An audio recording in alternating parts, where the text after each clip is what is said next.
है, गारंटी है हर हाल में कि आपकी दुख का समन उसी क्षण उसी समय हो जाता है। बस जरूरत है सच्चे मन से पुकारने की।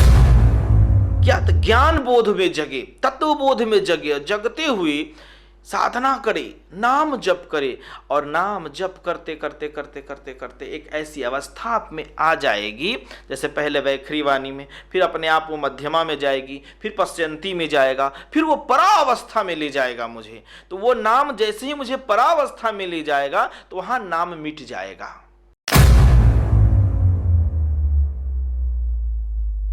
महाराज जी, आपके चरणों में कोटि कोटि प्रणाम। आशीर्वाद। कुछ विद्वान संत लोग कहते हैं कि नाम जप से कुछ नहीं होता है, तो नाम जप से क्या क्या फायदा होता है, कृपया इस पर मार्गदर्शन किया जाए। बड़ा सुंदर संतों ने कहा है, नाम जपने की मजा जिसके जुआ पर आ गया, वो जीवन मुक्त हो गया, चारों पदार्थ पा गया।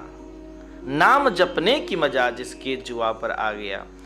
आइए इस संदर्भ में थोड़ा सा हम लोग श्री रामचरितमानस की ओर बढ़ते हैं। जो बाल कांड के दोहा नंबर 25 के नीचे का जो चौपाई है, प्रथम द्वितीय तृतीय चतुर्थ पंचम खष्टम, उसको अगर देखते हैं तो मिलता है, नाम प्रसाद शंभु अविनाशी, साजु मंगल मंगल राशि। कि नाम के जप से भगवान शंकर परम अविनाशी हो गए। कहते हैं कि साजु अमंगल, शरीर पर अमंगल वेश धारण करते हुए भी मंगल के राशि हो गए। कहते हैं सुख शनकादि सिद्ध मुनि जोगी, नाम प्रसाद ब्रह्म सुख भोगी। कि सुख शनकादि सिद्ध मुनि तथा जोगीगण नाम के प्रसाद से ही ब्रह्म सुख के आनंद को भोगने वाले हो गए। तथा कहते हैं नारद जाने नाम प्रतापु, नाम के प्रताप को नारद जी जानते हैं कि जग प्रिय हरि हरि हर प्रिय आपू। कि हरि और हर दोनों को वो प्रिय हो गए। बड़ा सुंदर है कि नाम जपत प्रभु किन्ह प्रसादु, भगत शिरोमणि भे प्रहलादु। कि नाम के जप से भक्त प्रहलाद भक्तों में शिरोमणि हो गए। कहते हैं ध्रुव सगलान जपऊ हरि नाऊ, पायो अचल अनुपम ठाऊं। सबसे बड़ी बात कि सुमरे पवन सुते पावन नाम, अपने बस करी राखे राम। कि नाम के जप के प्रभाव से ब्रह्म तत्व को अपने अंदर अनुभव किया, वश में रखा। सुमरी पवन सुत पावन नामो, अपने वश करी राखे रामो। भगवान श्री राम के पूर्ण कृपा पात्र बने रहे। ऐसे नाम का जो प्रभाव है अद्भुत है, जितना कहा जाए उतना कम है। रही बात इसमें जानने वाली कि सुख सनकादि सिद्ध मुनि जोगी, नाम प्रसाद ब्रह्म सुख भोगी। नाम के प्रसाद से, कृपा से ब्रह्म सुख का व्यक्ति आनंद भोगता है। इस विषय में श्री रामचरितमानस के बाल कांड के दोहा नंबर 21 के चौपाई नंबर 1 और 2 में बहुत सुंदर आया है कि नाम जिह जपि जागहि जोगी, बिरति बिरंच परपंच वियोगी, ब्रह्म सुख अनुभव ही अनूपा, अकथ अनामय नाम न रूपा। अब ये जो बातें हैं ये साधनात्मक हो जाती है। नाम जैसे भी जपे कल्याण ही होगा। अब नाम जप का मतलब ये नहीं है कि नाम जप करे निरंतर और सब काम छोड़ दे। नाम जप मानसिक रूप से भगवान नाम का जप करते रहे, अपना संसार का जो भी कार्य है वो भी करते रहे। हाथ काम मुख राम है, हृदय साची प्रीति, दरियाग्रस्ती साध के याही उत्तम रीति। इस सिद्धांत का पालन व्यक्ति को करना चाहिए। पर रही बात ब्रह्म सुख अनुभव करने की, तो नाम के सहारा लेकर के व्यक्ति को कुछ क्षण, कुछ घंटे, पौन घंटे, आधे घंटे, 1 घंटे, 45 मिनट, 2 घंटे, जो भी उससे बन पड़े, एक ब्रह्म सुख का अगर आनंद लेना है, जीवन जीने का सर्वोच्च आनंद अगर लेना है, तो इसका भी लाभ लेना चाहिए। साधनात्मक क्रिया भी करनी चाहिए। साधनात्मक क्रिया करने का ही इसमें संकेत दिया गया है कि नाम जीह जपि जागहि जोगी। जोगी का तात्पर्य एक साधक से है, एक महान साधक से है। और महान साधक जब योग करेगा, ध्यान योगी, इसमें योग शब्द का मिश्रण है। योगी योग, इसके योग में लेना है इसे। ध्यान पूर्वक मन को चारों ओर से हटा करके, अपने मन मस्तिष्क को एकाग्र करके, अपने भ्रुकुटी के मध्य में स्थित होकर के, और ब्रह्मा के बनाए हुए इस संसार जो है यानी प्रपंचमयी जगत को अपने मन से विस्मृत करके, हटा करके, और फिर नाम का जप केवल करे। नाम जीह जपि जागहि जोगी, जगे क्या? तो ज्ञान बोध में जगे, तत्व बोध में जगे, जगते हुए साधना करे, नाम जप करे, और नाम जप करते करते करते करते करते एक ऐसी अवस्था में आ जाएगी, जैसे पहले वैखरी वाणी में, फिर अपने आप वो मध्यमा में जाएगी, फिर पश्चंती में जाएगा, फिर वो परावस्था में ले जाएगा मुझे। तो वो नाम जैसे ही मुझे परावस्था में ले जाएगा तो वहां नाम मिट जाएगा।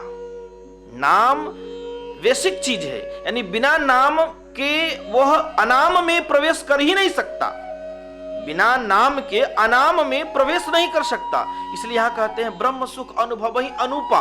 अब जब व्यक्ति परावस्था में जाता है नाम जप के सहारे से, तो वहां कोई नाम नहीं रह जाता, वो ब्रह्म सुख अनुभव ही अनुपा, अकथ, उसकी कोई कथनी नहीं कही जा सकती, अकथ अनाम है, अब कोई नाम नहीं, नाम सहारा है, नाम जरूरी है, नाम जप के बिना कुछ हो ही नहीं सकता, तो नाम जरूरी है। अब आगे चल के अनाम में प्रवेश करता है, यानी ब्रह्म में प्रवेश करता है, तो अकथ अनामय नाम न रूपा। तो वही एक ब्रह्म नाममय है, दूसरा अनाममय है। तो नाम से अनाम में प्रवेश करने की विधि है, सगुण से निर्गुण में प्रवेश करने की विधि है। जो सगुण को नहीं जानेगा वो निर्गुण को क्या जानेगा, और जो निर्गुण को नहीं जानेगा वो सगुण को क्या जानेगा। ये बड़ा ही तारतम्य है, ये दोनों एक दूसरे के पूरक है। इस रहस्य को जानना एक सच्चे गुरु ही समझा सकते हैं, दूसरा कोई नहीं।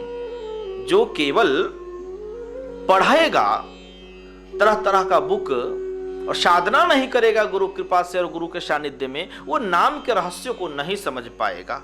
कहते हैं श्रीमद् भगवद गीता के 8वें अध्याय के 12वें श्लोक से लेकर के और 15वें श्लोक तक अद्भुत नाम जप की महिमा समझाई गई है। सर्वप्रथम यह समझाया गया है कि कैसे नाम जप करें, नाम जप करने की विधि। ब्रह्म सुख न पाना है भाई नाम जप से, तो नाम जप करने की विधि बताते हैं 8वें अध्याय के 12वें श्लोक में। सब इंद्रियों के द्वार को रोककर तथा मन को हृदय में स्थित करके, फिर उस जीते हुए मन के द्वारा प्राण को मस्तक में स्थापित करके, किसमें? तो प्राण को मन में स्थापित करके परमात्मा संबंधी योग धारणा में स्थित होकर जो पुरुष नाम का उच्चारण करता है, कौन नाम? तो ओम इति एकाक्षरम ब्रह्मा, एकाक्षर ब्रह्म ओम का यहां संकेत दिया। तो ओम का जो उच्चारण करता है जो पुरुष, इस एकाक्षर ब्रह्म ओम ब्रह्म को उच्चारण करता हुआ और उसके सर्वस्वरूप ब्रह्म में स्थित होता है, परम ब्रह्म परमात्मा की वाणी है कि मुझ परम ब्रह्म का चिंतन करता हुआ फिर अंत काल में भी अगर शरीर त्याग करता है, वही व्यक्ति ब्रह्ममय अवस्था में होकर परम ब्रह्म को प्राप्त करता है। तात्पर्य यह सिखलाता है कि ये जो आगे का जो हमने बताया क्रिया कि सभी इंद्रियों को अपने में समीट करके किस तरह से साधना करना है, इसकी जो अभ्यास है, इसका जो आनंद है, जीते जी जीवन में वर्षों आनंद लेना चाहिए।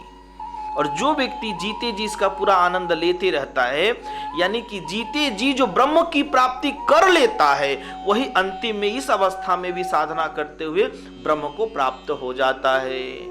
जो जीते जी ब्रह्म की प्राप्ति नहीं करता, वो मरने के उपरांत भी ब्रह्म की प्राप्ति नहीं कर सकता।